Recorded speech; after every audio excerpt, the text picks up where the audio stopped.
کہ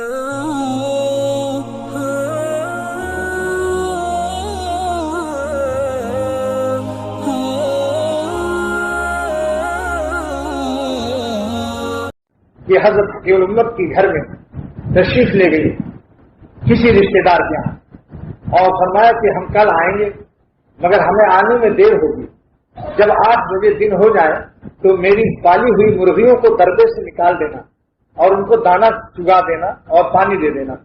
حضرت زندگی میں یہ سب کام کبھی نہیں کیا تھا۔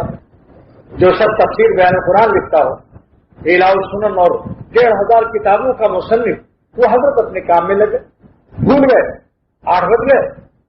اس کے بعد سارا مضمون ختم ہو گیا، اب نہ کوئی کتاب لکھ پا رہے ہیں، نہ خطوط کے جواب لکھ پا رہے ہیں، سارا مضمون ختم۔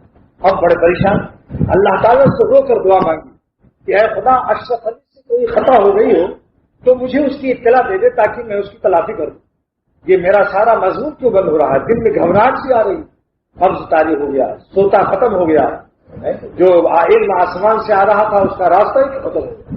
دل میں آواز آئی، اے اشرف علی، میری ایک مخلوق دربے میں بند ہے، مرغیاں بغیر دانا پانی کے وہ پریشان ہیں، ان کی گھبراہٹ اور پریشانی کے ہے کی نحوست اور ان کی آہ تم کو لگی ہوئی ہے، سب کام چھوڑو، جا کر مرغیاں کھولو، دانا پانی دو، میری مخلوق پر رحم کرو۔ حضرت فوراً اٹھے، دربہ کھولا، دانا پانی دیا، اور اس کے بعد جب آئے تو سارا علم کا سمندر دریا جاری ہو گیا۔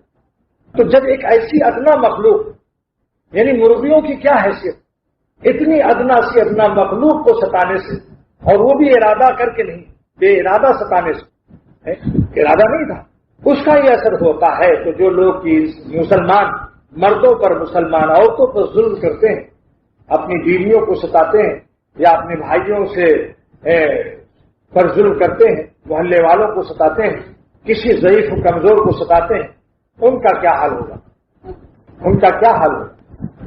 اس لیے کبھی کسی چیوں پر بھی ظلم نہ کرو۔